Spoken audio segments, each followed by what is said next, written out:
Bismillahirrahmanirrahim. Assalamualaikum warahmatullahi wabarakatuh.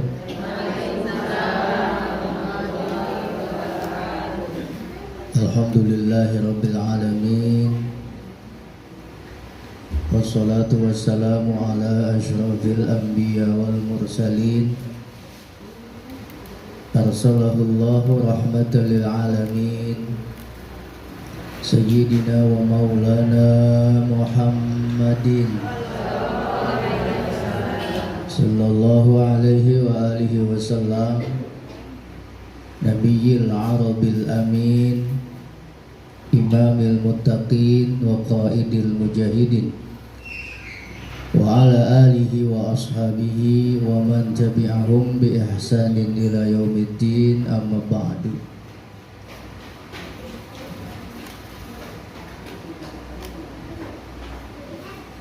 Ma'asyiral muslimin wa zumratal mu'minin, wabil khusus ibu-ibu jamaah majelis ta'lim Miftahul Huda yang insyaallah kita semua selalu dimuliakan, diberkahi dan diridhoi oleh Allah Subhanahu wa taala. Puji syukur alhamdulillah. Mari sama-sama pada malam yang berbahagia ini kita terus panjatkan kepada Allah Subhanahu wa taala atas limpahan karunia nikmat yang dengan nikmat-nikmat itu alhamdulillah pada malam Rabu ini seperti biasa kita bisa melangkahkan kaki kita melaksanakan salah satu kewajiban kita sebagai seorang muslim atau muslimah, yaitu menghadiri majelis-majelis ilmu. Mudah-mudahan langkah kita, duduk dan kumpulnya kita malam hari ini akan berlanjut dikumpulkan bersama di dalam surganya Allah Subhanahu wa ta'ala. Amin ya rabbal alamin. Salawat bertangkai salam semoga selalu dan senantiasa tercurah limpah untuk junjungan Nabi kita, Nabi besar Muhammad sallallahu alaihi wasallam. Tidak pernah kita putus asa untuk memohon dan berdoa semoga kita semua termasuk salah satu umat beliau yang nantinya layak dan pantas untuk memperoleh syafaatul uzma di yaumil qiyamah. Amin Allahumma. Ibu jamaah majelis ta'lim Miftahul Huda yang dimuliakan Allah, mari sama-sama kita awali ta'lim kita malam hari ini dengan membaca suratul Fatihah. Mudah-mudahan dengan membaca suratul Fatihah ini kita berharap dan berdoa wabil khusus untuk keluarga kita, orang tua, kakek nenek kita yang sudah meninggal dunia. Semoga mereka diberikan ampunan oleh Allah Subhanahu wa taala, diterima iman Islamnya, alam kuburnya dijadikan rawdah min riyadil jinan. Dengan Fatihah ini kita juga berdoa mudah-mudahan saudara-saudara kita, keluarga kita kalau ada saat ini yang sedang sakit, terkena musibah, semoga Allah kasih kekuatan, kasih kesabaran, kasih keikhlasan dan segera disehatkan, dipulihkan dari penyakit yang dideritanya. Amin. Melalui Fatihah ini kita juga berharap dan berdoa semoga kita semua, keluarga kita, suami kita, istri kita, anak-anak, cucu-cucu kita semua disehatkan zahir batin, dimudahkan urusan-urusan dunia akhirat kita, Allah limpahkan kepada kita rezeki yang halal yang barakah, Allah sehatkan jasmani rohani kita, Allah mudahkan urusan dunia akhirat kita, Allah jadikan anak-anak cucu-cucu kita orang-orang yang sholihin sholihah. Biniyatul qabul wa tamami kulli surah ma'mul ilaina wa lahumul Fatihah. A'udzu billahi minasyaitonir rajim. Bismillahirrahmanirrahim. Alhamdulillahi rabbil alamin arrahmanir rahim maliki yaumiddin. Iyyaka na'budu wa iyyaka nasta'in. Ihdinas siratal mustaqim. Siratal ladzina an'amta 'alaihim ghairil maghdubi 'alaihim waladdallin. Amin. Al-Fatihah. Alif hadza kitab Allah. Subhanallahu bihamdihi. Al-Fatihah. A'udzu billahi minasy syaithanir rajim. Bismillahirrahmanirrahim. Alhamdulillahi Rabbil Alamin Ar-Rahmanir Rahim Maliki Yawmiddin Iyyaka na'budu wa iyyaka nasta'in Ihdinas siratal mustaqim Siratal ladzina an'amta 'alaihim ghairil maghdubi 'alaihim waladdallin. Amin. Bismillahirrahmanirrahim. Bismillahi, dengan menyebut namamu ya Allah, kami mulai membaca kitab Wasiyatul Mustafa li Ali karamallahu wajah ini. Ar-Rahman yang maha pengasih, Ar-Rahim yang maha. Qala al-musannif rahimahullahu ta'ala wa nafa'ana bi ulumil tadari. Bismillahirrahmanirrahim. Ya Aliyu, wahai sahabatku Sayyidina Ali, kata baginda Nabi, alaika bisalati duha bis safari wal hadari fa innahu idza kana yaumal qiyamati yunadi munadin min fawqi syarafil jannati ainal ladzina kanu yusalluna duha. Kata Nabi, wahai sahabatku Sayyidina Ali, alaika, hendaknya atas engkau, bisalati duha,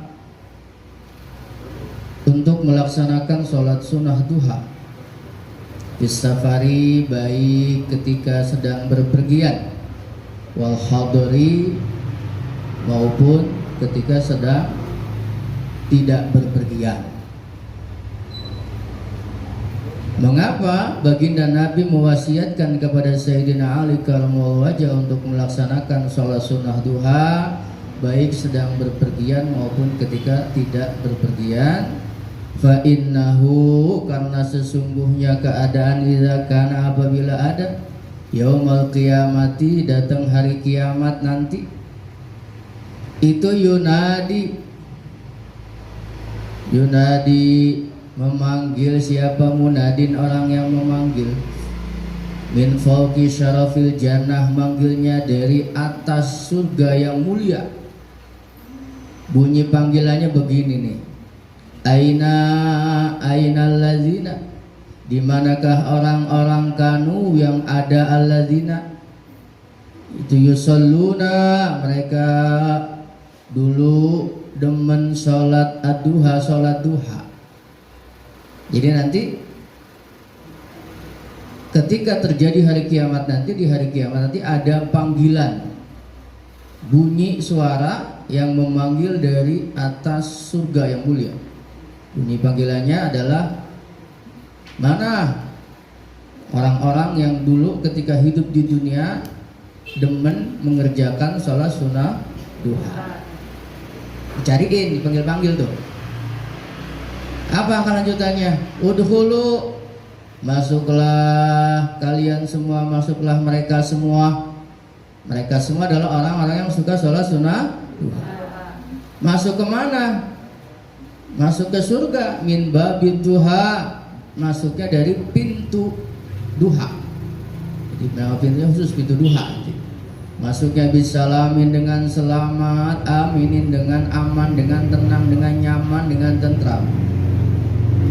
Nah, jadi pada wasiat malam hari ini Rasul mewasiatkan kepada Sayyidina Ali agar kita ini sering-sering demen melakukan sholat sunnah duha.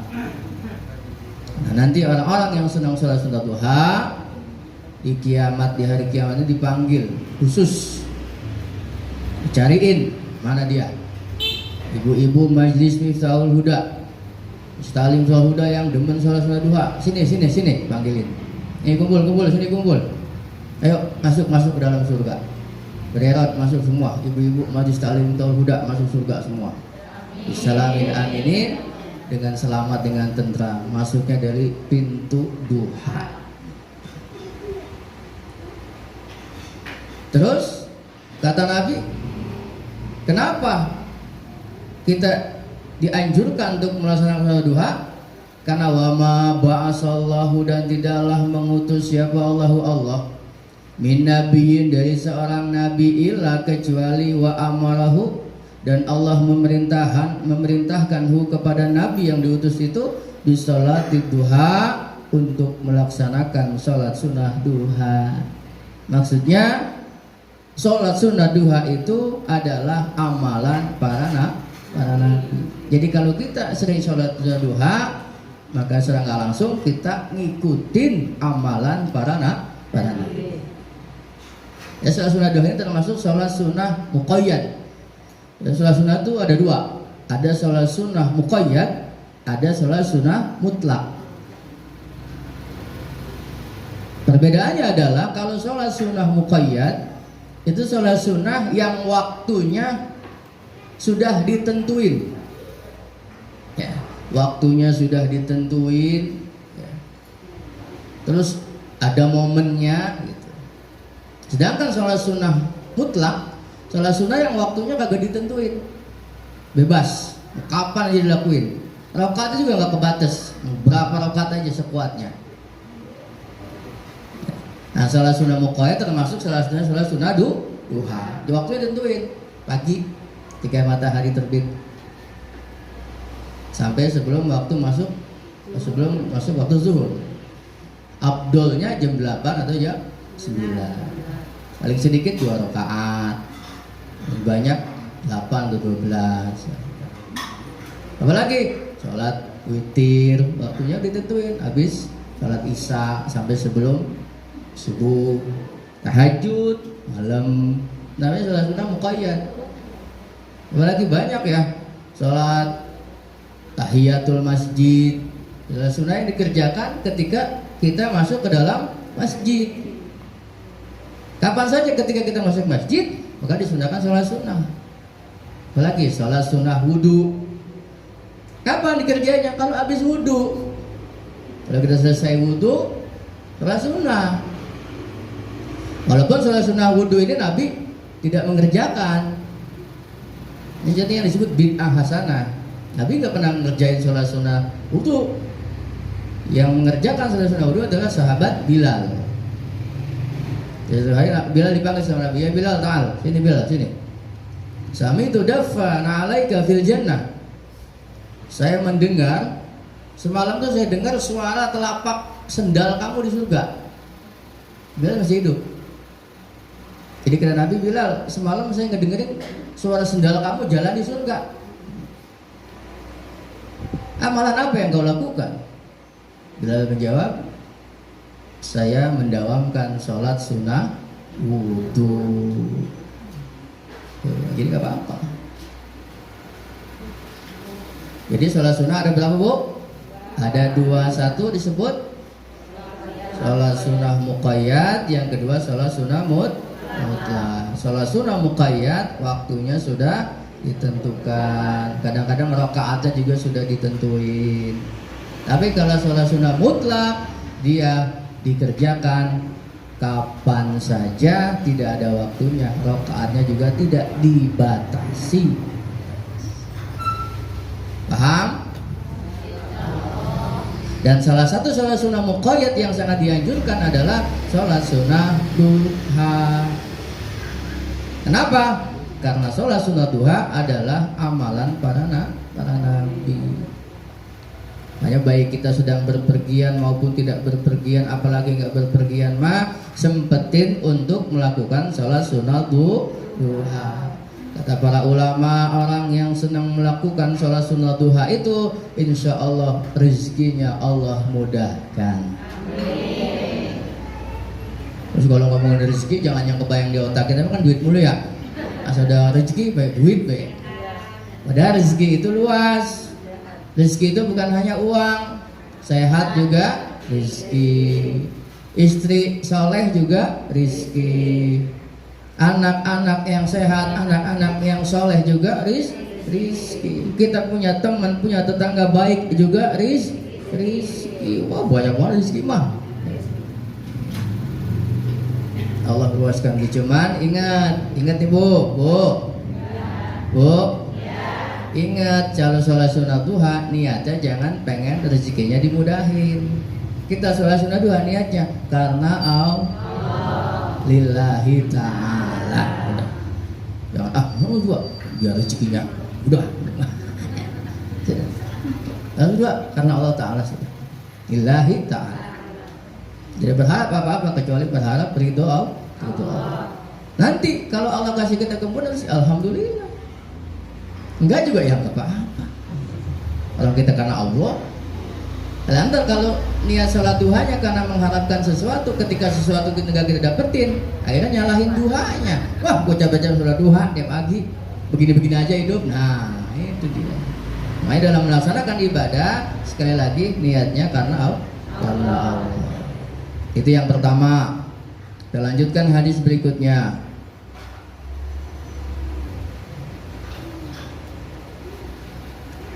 Ya Ali, wahai sahabatku Sayyidina Ali, kata baginda Nabi, min karamatil mu'min, termasuk dari kemuliaan seorang yang beriman, termasuk kemuliaan yang Allah berikan kepada orang yang beriman.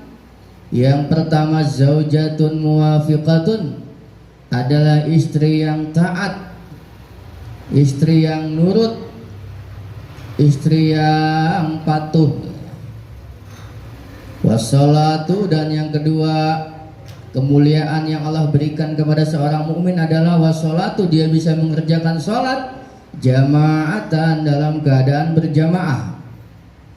Wajiranun, dan yang ketiga kemuliaan seorang mukmin yang Allah berikan adalah wajiranun, dia mempunyai tetangga, mempunyai sahabat, tetangga terutama ya, yuhibbu, yang tetangga itu mencintai kepadanya, mempunyai tetangga yang baik, yang sayang sama dia. Jadi kata baginda Nabi, ada 3 kemuliaan yang Allah berikan kepada orang yang beriman. Yang pertama, kemuliaan itu adalah zaujatun muwafiqah. Kalau seseorang diberikan istri yang salehah, istri yang taat, istri yang nurut, itu adalah kemuliaan terbesar yang Allah berikan kepadanya. Dan sebaliknya, perempuan juga kalau mendapat suami yang saleh, itu kemuliaan yang luar biasa. Makanya kan kita sering berdoa tuh ya, dalam sholat tuh, doa sapu jagat, Rabbana atina fid dunya hasanah wa fil akhirati hasanah wa qina azab. Ya Allah, berikan kami di dunia hasanah, dunia kebaikan, akhirat hasanah, kebaikan, wa qina azabannar, jauhkan dari siksa neraka. Pertanyaannya, hasanah, kebaikan di dunia itu apa? Kita minta kebaikan di dunia, itu kebaikannya berupa apa? Para ulama-ulama menyatakan ada yang bilang ilmu. Tapi Ibnu Abbas, sahabat dekat Nabi, mengatakan bahwa yang dimaksud Rabbana atina fid dunya hasanah, kita minta kebaikan di dunia, yang dimaksud kebaikan dunia itu adalah zaujatun solehatun, istri yang solehah. Jadi istri soleh itu kebaikan di dunia. Lantas kalau kemudian Nabi menyatakan dalam sebuah hadis yang sangat populer, yang sampai dibikin lagu oleh Bang Haji Roma, ada yang hafal hadisnya? Ad-dunya mata wa khairu mata'iha al-mar'atus soleh. Dunia ini perhiasan, sebaik-baiknya perhiasan adalah istri yang soleha. Banyak orang kalau punya istri yang soleha, ya Allah, dia dapat sebaik-baiknya perhiasan. Jadi ibu-ibu kalau jadi ibu-ibu yang soleha, ibu adalah sebaik-baiknya perhiasan di dunia. Apa sih istri yang soleh itu yang bagaimana? Para ulama menyatakan di mana ada 4 ciri-ciri istri yang soleha. Yang pertama, in amaraha atau athu. Soleh itu kalau diperintah oleh suami atau athu, dia taat, dia nurut, agak ngebantah.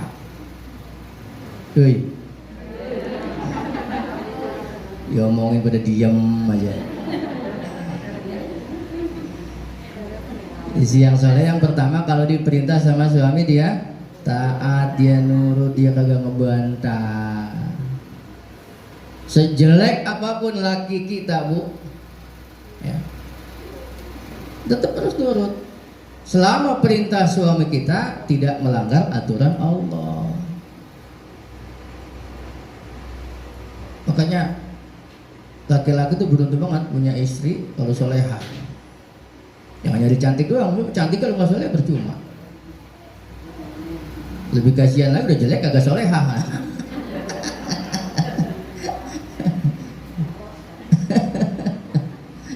Ya jadi apapun, bahkan suami kita nggak pernah sholat, nggak pernah ibadah, kerjaannya maksiat mulu. Ketika suami kita memerintahkan sesuatu, selama perintah itu tidak bertentangan dengan Al-Quran dan hadis, kita wajib hukumnya nurut taat kepada perintah suami. Tuh. Bahkan saking pentingnya seseorang istri nurut sama suami itu, seorang istri haram hukumnya puasa sunnah ketika dilarang oleh suaminya. Pak, besok mau puasa Kamis. Kata suaminya, jangan mah. Besok Kamis bapak libur kerja. Kenapa urusannya puasa sama libur kerja? Oh iya pak, kalau gitu. Tuh suami. Kadang-kadang istri sekarang apa jawabannya? Ini nih, suami gak pernah ngaji begini nih. Lebih ini mau puasa pakai dilarang-larang, ini mau ibadah pakai kagak boleh. Ini nih laki goblok nih laki nih, gak pernah ngaji nih laki. Padahal yang goblok siapa? Bukan saya yang ngomong. Saking pentingnya taat kepada suami.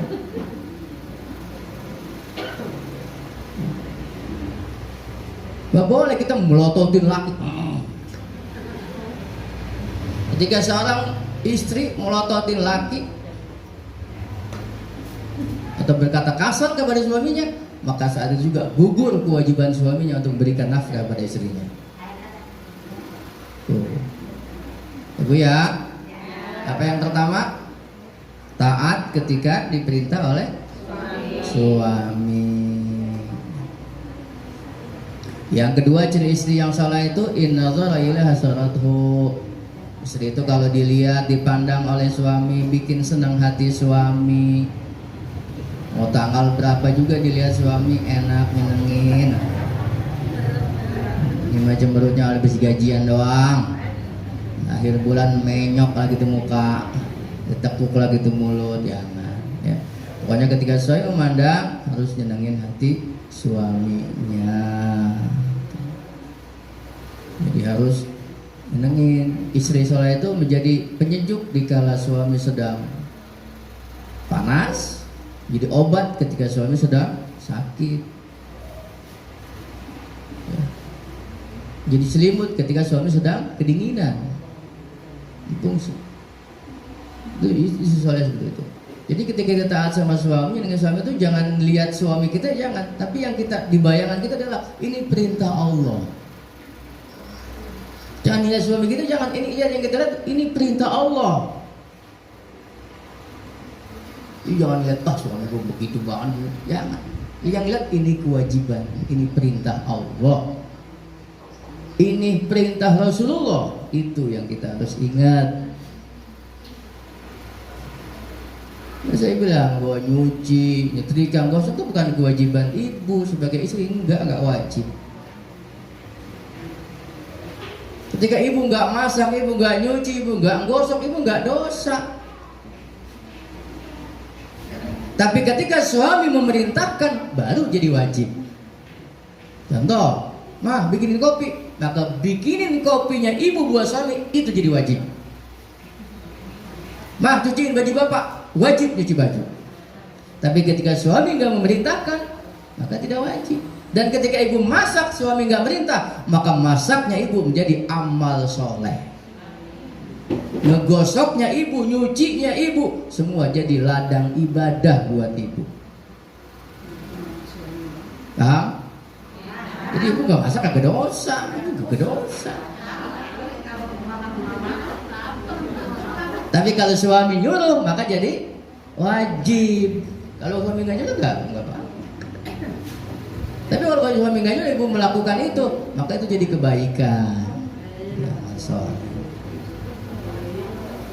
yang ketiga, in aqsama 'alaiha baratu, ketika bersumpah seorang suami kepada istrinya, maka istrinya membebaskan, enggak ngebebanin. Oh, suaminya dulu pernah sumpah pengen janji beli apa begini gitu. Solusi yang baik nggak usah ngelawan, ya udah nggak apa-apa kalau nggak mampu pak, jangan dipaksain, seperti itu maksudnya. Karena saking taat dan patuhnya seorang istri kepada suami. Yang terakhir, in ghaba anha nasihatu fi nafsi wa malihi. Istri soleha adalah seorang istri yang apabila suaminya tidak ada di rumah, sedang kerja, sedang pergi dan lain sebagainya, maka dia bisa menjaga kehormatannya dan menjaga harta suaminya. Itu adalah ciri-ciri istri yang soleha. Kemuliaan seorang mukmin yang Allah berikan kepadanya, yang pertama, dianugerahkan dia seorang istri yang soleha. Yang kedua, kemuliaan seorang mukmin adalah apabila dia bisa melaksanakan sholat 5 waktu dengan berjamaah. Sholat berjamaah ini luar biasa pahalanya. Saking besarnya apabila seorang mampu melaksanakan sholat berjamaah, maka itu kemuliaan yang Allah berikan kepada dia. Artinya orang-orang yang bisa melangkahkan kakinya menuju masjid untuk sholat berjamaah, maka itu termasuk orang yang mendapatkan kemuliaan dari Allah. Dalam berbagai hadis lain yang dijelaskan, setiap langkah orang yang menuju masjid untuk sholat jamaah, maka dia seperti melangkah untuk melakukan ibadah umroh dan haji dan lain-lain sebagainya. Allahu Akbar. Kalau sholat wajib afdalnya di masjid, kalau sholat sunnah afdalnya di rumah. Kalau ibu-ibu sholatnya afdalnya di mana? Afdalnya di rumah. Kalau yang masjid ya nggak apa-apa, asal ada temennya, yang dewek-dewekan. Dewek-dewekan mendingan di rumah. Yang terakhir adalah kemuliaan Allah berikan kepada seorang mukmin adalah apabila dia memiliki tetangga yang sayang kepadanya, tetangga yang cinta kepadanya, tetangga-tetangga yang baik, tetangga-tetangga yang sayang, saling menghormati, saling mengasihi, saling tolong menolong. Itu satu kemuliaan. Kita punya tetangga baik. Kalau tetangga gak baik, biarin dia mah, yang penting kita baik gitu. Jangan ikut-ikutan. Tetangga gak baik, kita ikut baik, ya tetap kita harus baik. Jadi kejelekan, kejahatan jangan dibalas dengan kejahatan. Kejelekan dibalas dengan kebaikan. Waduh, susah itu bos, iya kok susah. Karena susah, pahalanya gede kalau kita bisa. Yang gampang-gampang nilainya kecil, yang berat yang nilainya gede. Ibu ya, insya Allah. Itulah pengajian kita malam hari ini. Mohon maaf atas segala kekurangan. Ihdinas shiratal mustaqim, wallahul muwaffiq ila aqwamit thoriq. Wassalamualaikum warahmatullahi wabarakatuh.